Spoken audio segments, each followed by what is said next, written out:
여러분 2026년에 이 새해가 밝은 지 벌써 2주차가 되어가요. 어떠세요, 여러분? 한숨이 나오십니까?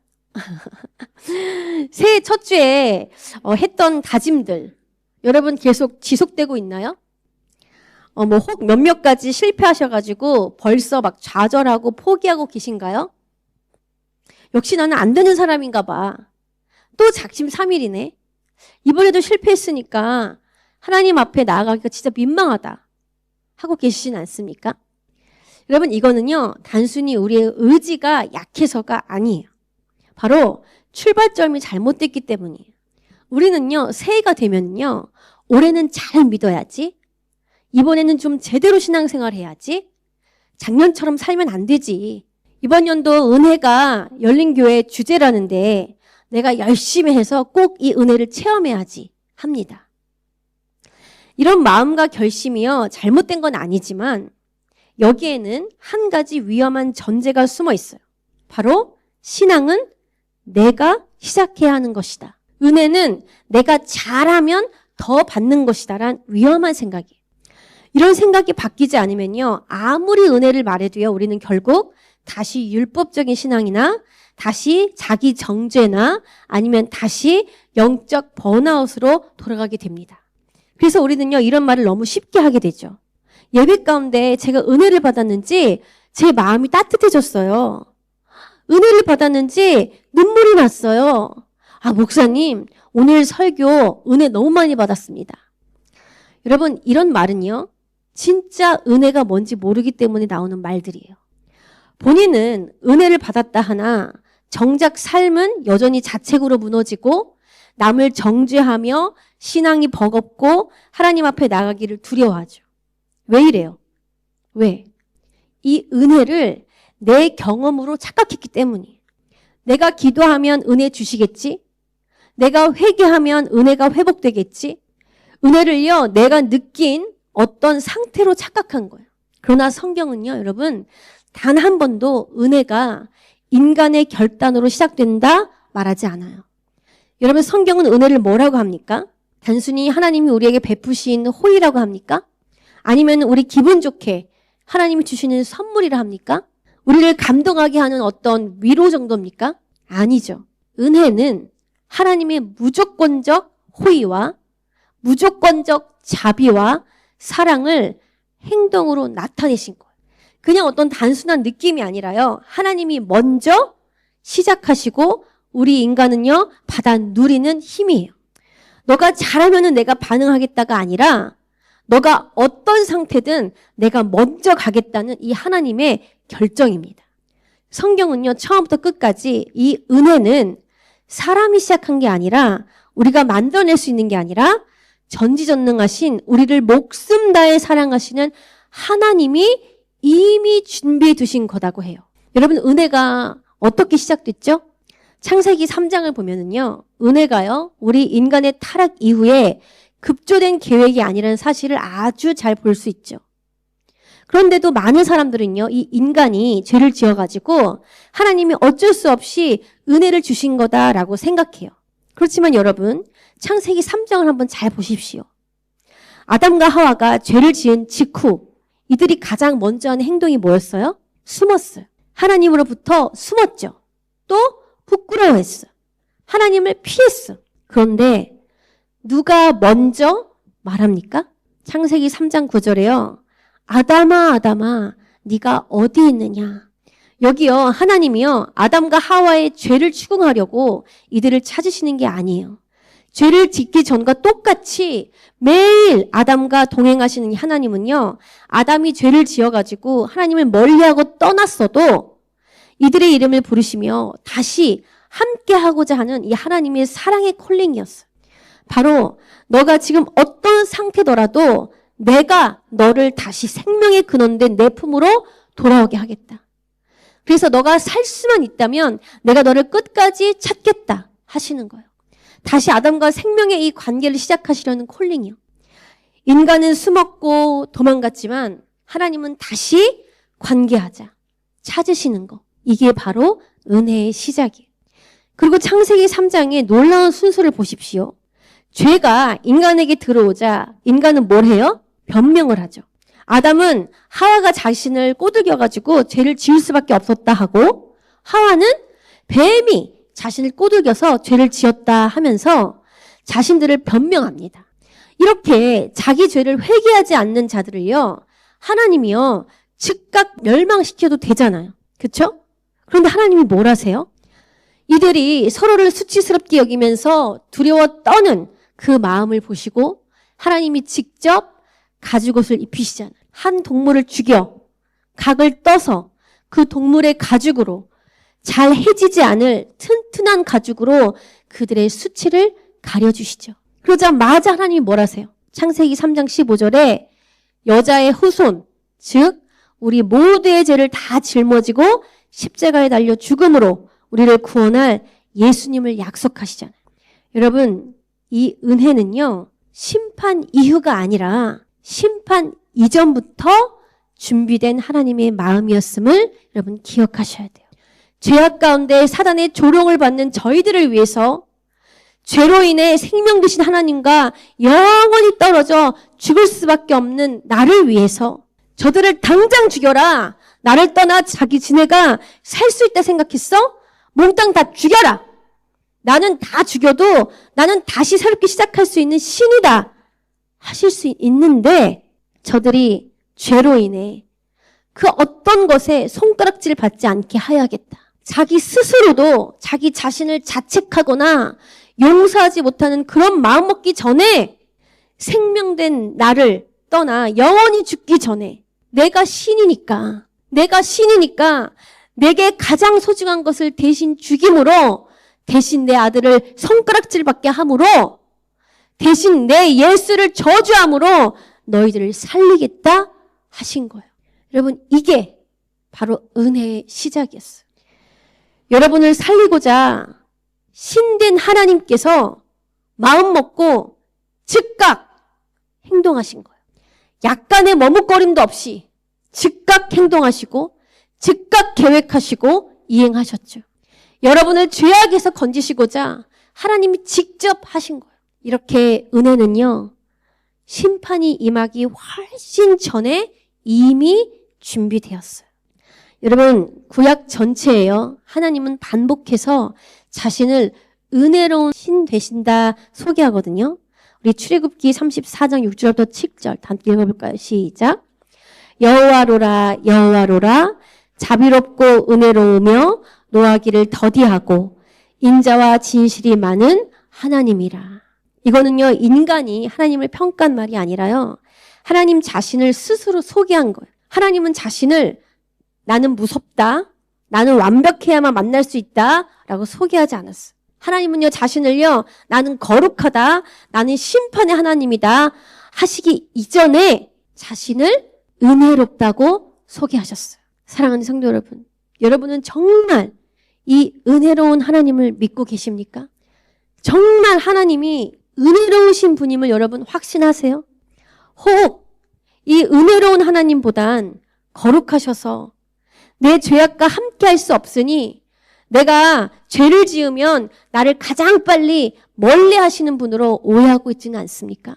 혹 이 은혜로운 하나님보다는 하나님을 무슨 폴리스맨처럼 생각하고는 어디선지 나를 지켜보고 있다가 내가 뭔가를 잘못하면 달려와서 티켓을 끊는 것처럼 나를 벌 주시는 분으로 착각하고 계시진 않습니까?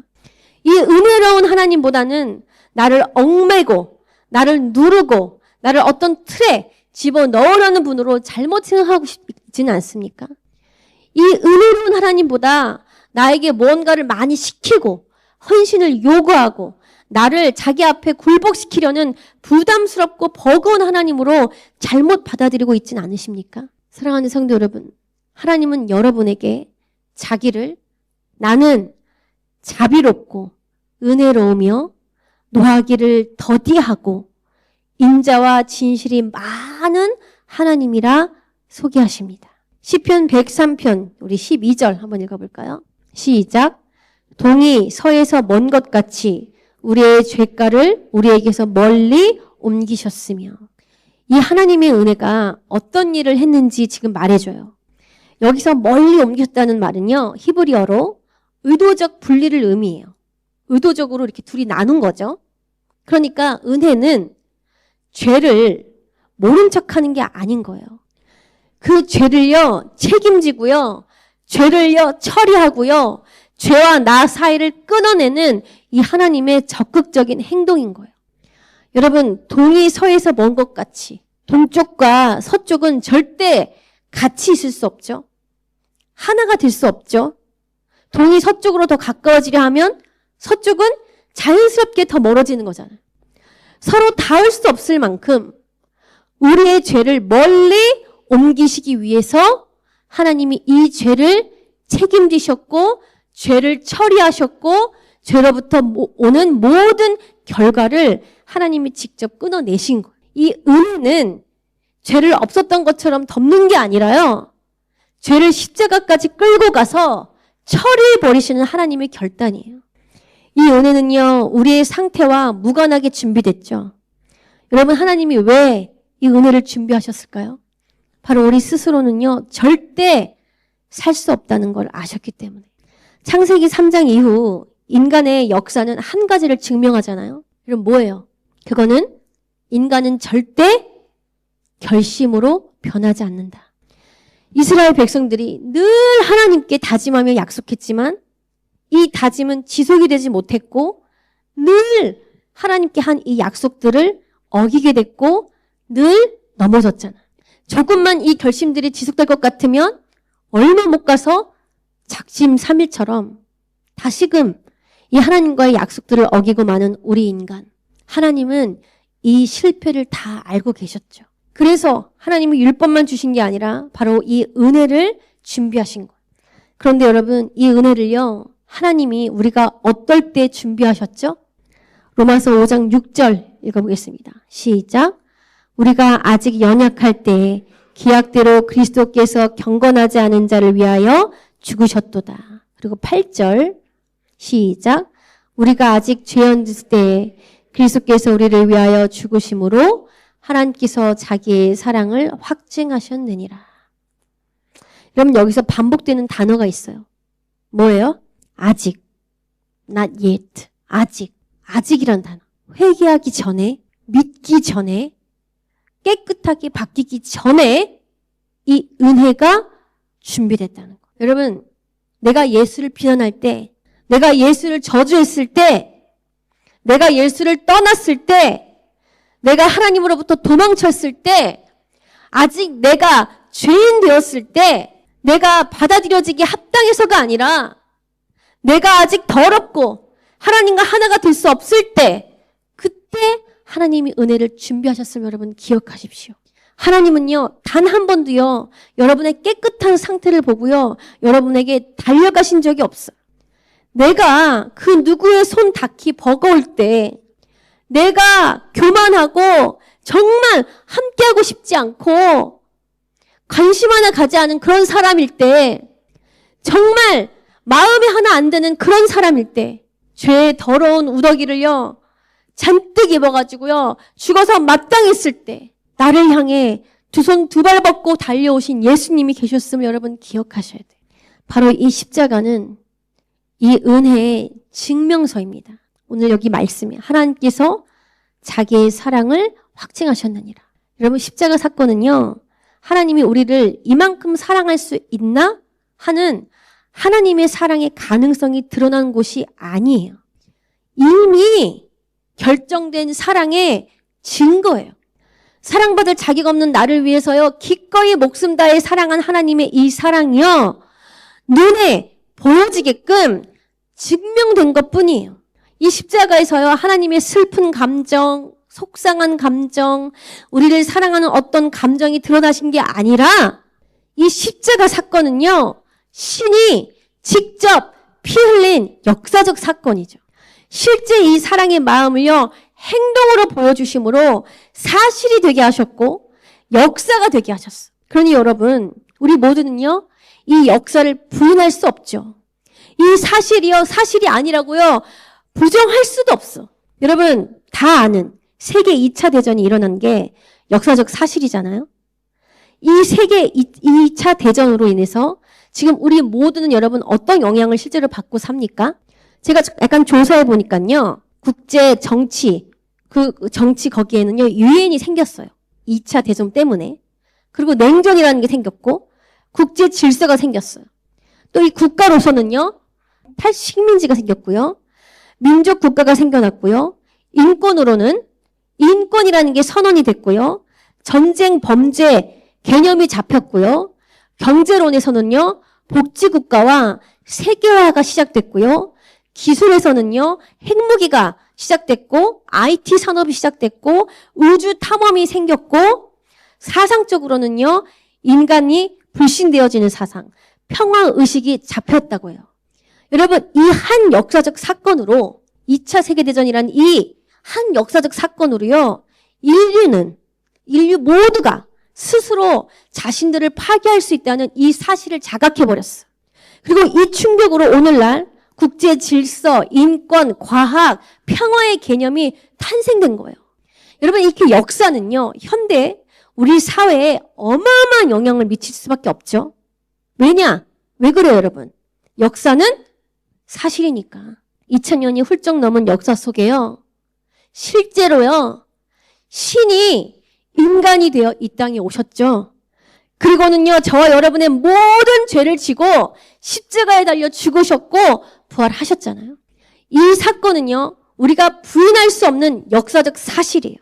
신이 우리 인간들을 끔찍히 사랑하신다는 게 역사로 증명된 거예요. 이로 인해서 여러분 인류는 이 사실을 믿던 믿지 않던 이 역사는 모든 인류에 어마어마한 영향을 미쳤어요. 그리고 이 역사는 우리 모두의 미래에도 아주 강한 영향을 미칠 겁니다. 하나님이 이 십자가 사건으로 여러분 실제로 뭘 하셨어요? 에베소서 2장 1절입니다. 시작. 너희의 허물과 죄로 죽었던 너희를 살리셨도다. 여러분 죽은 자에게 필요한 건 좋은 교육도 아니에요. 풍요로운 물질도 아니고요. 어떤 대범한 결단도 아니에요. 멋진 훈련도 아닙니다. 여러분 죽은 자에게 무조건 필요한 건 뭐예요 여러분? 죽은 자한테 생명이 필요하죠. 생명. 그래서 에베소서 2장 8절 읽어볼까요? 시작. 너희는 그 은혜에 의하여 믿음으로 말미암아 구원을 받았으니 이것은 너희에게서 난 것이 아니요. 아멘. 바울은 여기서 인간의 자존심을 완전히 무너뜨립니다. 구원이 우리가 이뤄낸 게 아니고 믿음도 내가 한 게 아니고 은혜도 우리에게 난 게 아니래요. 우리가 내 생명 하나를 얻기에 한 게 단 한 가지도 없어. 죽음에 휩싸여 있던 나를 신된 하나님이 구원하셨고 하나님이 믿음 주셨고 하나님이 은혜를 베푸셔서 우리에게 생명이 주어지게 된 거예요. 사랑하는 성도 여러분, 바로 하나님이 준비하신 이 은혜는 지금도 오늘도 열려있는 보좌입니다. 히브리서 4장 16절 시작. 그러므로 우리는 은혜의 보좌 앞에 담대히 나아갈 것이니라. 저희 한 해에 주신 말씀이죠. 이 은혜는요. 멀어지라고 주신 게 아니라 다시 하나님 앞에 나아오라고 주신 초대장이에요. 실패한 자에게, 부끄러운 자에게, 도망가고 싶은 자에게 하나님은 은혜로 길을 만드셨어요. 여러분 이 은혜의 보좌에는요. 완벽한 사람만 오는 자리가 아니에요. 성공한 신앙인만 올 수 있는 자리가 아니에요. 실패한 자, 흔들린 자, 죄악 가운데 있던 자, 다시 시작해야만 하는 자 모두에게 열려있는 자리입니다. 이 은혜의 보좌 앞에 나아가면 사랑하는 성도 여러분, 여러분의 정체성이 바뀌어요. 사단이 손가락질 할 수 있는 자가 아니라요. 사단이 근접도 못하는 하나님의 자녀가 돼버립니다. 그리고 신의 자녀로서 누릴 수 있는 모든 것을 다 누리게 돼요. 참된 기쁨과 평강이 이곳에 있어요. 참된 만족감과 행복이 바로 이 은혜 안에 있어요. 천국을 진짜 맛보게 되고요. 다시 에덴 동산에서의 그 즐거움을 경험하게 됩니다. 사랑하는 성도 여러분, 이제 우리는요. 내가 얼마나 했나? 이번 주에 신앙적으로 내가 성공했나? 더 이상 이렇게 묻지 않습니다. 대신 이번 주에도 하나님이 나를 붙드셨는가? 나는 오늘도 그 은혜 안에 있는가? 이걸 물을 거예요. 왜냐하면 신앙의 기준이요, 내 성취가 아니라 하나님의 신실하심에 있기 때문에. 2026년에는요, 내가 무언가를 열심히 하기보다는 시도 때도 없이 내가 그 신실하신 하나님 앞에 나아가 그 은혜 안에 거하는가를 물어야 할 것입니다. 왜냐하면 이 은혜는요, 단지 구원받았다 해서 끝나는 게 아니라 우리가 사는 방식을요, 송두리째 바꾸는 능력이 되기 때문이에요. 은혜 안에 거하면요, 더 이상 내 기준이 아니라요, 하나님 자체가 기준 되시기 때문에 우리의 삶이 바뀔 수밖에 없죠. 사랑하는 성도 여러분, 하나님이 이 은혜를 이미 시작하셨어요. 우리가 죄인 되었을 때, 죄가 이 세상에 들어오기도 전에 이 은혜는 이미 준비됐어요. 이 은혜가 내 어떤 능력이 아니라 하나님으로부터 시작됐다는 걸 믿는다면 우리에게 찾아오는 모든 실패는 더 이상 우리를 퇴출시키는 사유가 아니라 다시 은혜의 자리로 부르시는 신호가 됨을 알게 될 겁니다. 그래서 이 은혜를 아는 사람은요, 실패해도 도망가지 않아요. 죄책감에 눌려 멈춰있지 않고요, 아담과 하와처럼 미련한 행보를 걷는 게 아니라 그 누구보다도 더 빨리, 그 어느 때보다도 더 먼저 이 하나님의 은혜의 자리로 나아갑니다. 그리고 그 안에서, 그 은혜 안에서 다시금 나를 회복시키시는 은혜의 능력을 경험하게 될 겁니다. 사랑하는 성도 여러분, 이 은혜가요, 하나님으로부터 이미 시작됐다는 것을 믿는다면 회개는 더 이상 혼나지 않기 위한 사과가 아니라요, 이미 열려있는 은혜 안으로 다시 방향을 돌리는 행위가 될 겁니다. 더 이상 무서운 폴리스맨 같은 하나님이 아니기에, 하나님의 눈치를 보는 자가 아니라 은혜의 하나님을 믿기에 그 하나님의 자비와 긍휼을 힘입어 나아갈 거예요. 회개는 내가 닫힌 문을 다시 여는 행동이 아니라요, 이미 열린 문으로 다시 들어가는 거거든요. 아멘? 활짝 열려있는 은혜의 문으로 다시 들어가십시오. 하나님이요, 먼저 이 은혜를 시작하셨다면 내가 지금 이 상태로 기도해도 되나? 이게 아니라 하나님이 부르셨으니 나는 나아간다. 이게 될 거예요. 여러분, 은혜를 모르면요, 자꾸 내 상태에 눈이 가요. 거룩한 하나님 앞에 나아가기에 합당한 상태여야만 할 것 같고, 또 사람들에게도 경건한 사람으로 보여야 할 것만 같고, 그러나 정말 은혜가요, 하나님이 이미 시작하셨다는 이 진리를 믿으면 내가 죄인 되었을 때 나에게 달려와 나를 건지신 그 사랑을 안다면 내 상태에 눈이 갈 수가 없죠. 대신 어디에 눈이 갑니까? 나에게 두 손 두 발 다 들고 달려오시는 그 예수님만 더 선명하게 보일 거예요. 그 예수님의 마음이 더 깊이 느껴질 뿐입니다. 그러니 나에게 달려오시는 예수님 앞에서 나는 주저앉아 두 손 들고, 예수님, 나를 번쩍 들어서 이 더러운 죄악 가운데서 들어 올려달라고 할 거예요. 여러분, 기도는요, 내가 무언가를 준비해서 하나님께 나아가는 자리가 아니라요, 나를 이미 부르신 하나님께 나를 내려놓으러 가는 자리예요. 혹 여러분의 삶에서 지금이 가장 기도가 안 되고 기도하기 싫은 순간입니까? 바로 그 순간이요, 은혜로의 초대가 가장 분명해지는 순간이에요. 여러분, 하나님이요, 은혜를 먼저 시작하셨다는 것을 믿는다면 우리의 순종도 더 이상 조건이나 거래가 될 수 없을 겁니다. 왜냐하면 순종은요, 은혜에 대한 저절로 일어나는 반응이거든요. 그래서요, 은혜 위에 선 순종은요, 완벽하지 않을 수 있어요. 그렇지만 멈추지 않아요. 넘어져도 포기하지 않고요, 계속합니다. 왜냐하면 하나님께 순종함으로 무엇을 얻으려는 게 아니라요, 그 은혜가 너무 감사하고 감격스러워서 저절로 순종하게 되는 거거든요. 그러니까 여러분의 삶에 순종이 잘 안 된다? 그건 감사가 잘 안 된다? 그건 바로 이 능력의 은혜가 사라졌다는 증거예요. 이 은혜의 묵상이 사라졌기 때문에요, 저절로 맺혀질 이 열매들이요, 맺히지를 못하는 거예요. 여러분, 은혜는 회복의 공간입니다. 그렇기에 내 스스로 나에게 변명하지 않아도 되고요, 스스로를 처형하지 않아도 돼요. 아담과 하와처럼 숨지 않아도 돼요. 수치스럽게 여기지 않아도 돼요. 우리가 다시 그 은혜 안으로 들어가면 하나님이요, 우리에게 희어지지 않을 예수 그리스도의 가죽옷을 입히셔서 우리를 온전하게 회복시키실 거니까. 여러분, 그러니까 은혜가 하나님으로부터 시작됐다는 걸 믿는 사람은요, 자기 자신을 함부로 대할 수 없습니다.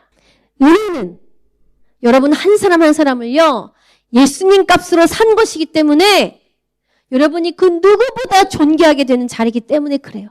그러니까 이로써 나뿐만이 아니죠. 은혜가 하나님으로부터 시작됐다는 것을 믿는 자는 다른 사람을 쉽게 정죄하지 않고 남을 쉽게 용서하고요, 용납합니다. 다른 사람의 속도를요, 존중할 수 있게 돼요. 왜냐하면 나도 하나님의 이 인내 속에서 자라났기 때문에 하나님도 그리도 더딘 나를 끝까지 참아주시고 인내해 주셨잖아요. 그래서 은혜는요, 이 교회를, 공동체를요, 빠른 판단보다는요, 긴 인내를 선택하게 합니다. 여러분이 다른 사람이 온전히 되기 위해 10년째 지금 기다리시는 중입니까? 아니, 저 사람은 교회 나온 지 지금 10년이나 됐는데 저 모양 저 꼴이야?